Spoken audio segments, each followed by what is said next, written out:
Bentar lagi tanggal 31 Oktober loh, kita akan ngerayain Hari Reformasi Gereja.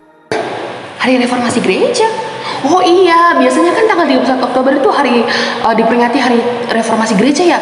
Tapi aku nggak tahu apa itu Hari Reformasi Gereja karena aku nggak pernah belajar sejarahnya dan aku nggak suka juga. Kamu tuh orang Kristen loh, kamu tuh anak muda Kristen, kamu harus tahu tentang Hari Reformasi Gereja itu. Sejarahnya ya minimal seingat aja yang apa-apa. Kamu nggak boleh gitu.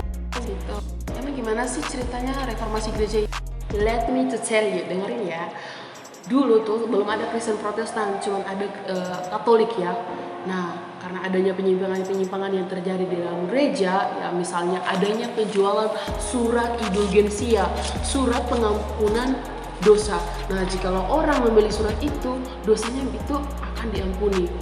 Bayangin tuh, dosa bisa diampuni oleh hanya surat ya. Padahal kan Tuhan Yesus sudah mati di atas kayu salib untuk menebus semua dosa, untuk menebus semua manusia dari dosa.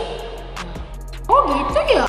Iya, bahkan dulu nggak semua orang punya Alkitab, nggak semua bisa baca Alkitab dan menafsirkan Alkitab, hanya orang-orang tertentu saja. Nah, karena waktu itu kan ada penyimpangan-penyimpangan tuh dalam gereja, jadi akhirnya Martin Luther mengadakan mengadakan gerakan reformasi, dan ada 95 dalil yang ditulis oleh Martin Luther. Martin Luther menentang semua itu dan akhirnya terpecahlah Katolik dan akhirnya ada Kristen Protestan dan Anglikan dan lain. Wih, hebat banget ya si Martin. Aku sih bangga sama Martin Luther ya, tapi yang lebih hebat Tuhan Yesus. Itulah guys percakapan singkat tentang reformasi ya. Terus apa sih refleksi kaum muda dan reformasi gereja? Nih dari aku ya, kita harus bisa mempertahankan kebenaran dan tidak mudah terjerumus dalam ajaran-ajaran sesat. Nah, sebagai kaum muda, meskipun kaum muda itu diidentikan dengan kurang pengalaman, kurang pengetahuan dan lain sebagainya, tetapi sebagai anak muda Kristen di dalam gereja, kita harus berpengetahuan yang baik, bahkan bukan saja berpengetahuan tentang ilmu dunia dan lain sebagainya, tetapi kita harus memiliki pengetahuan spiritual. Jadi ketika kita diberikan ajaran-ajaran, ketika kita dihadapkan dengan ajaran-ajaran, kita bisa memfilter dan kita mengetahui dan kita bisa menerima itu sebagai ajaran yang baik.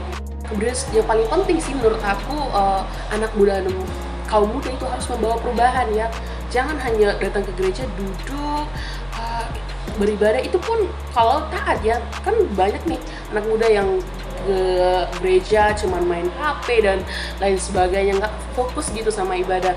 Nah, sebagai anak muda Kristen, sebagai kaum muda, kita harus membawa perubahan, karena kita lah ujung tombak, karena kita lah masa depan gereja. Maksud saya anak-anak muda lah generasi gereja.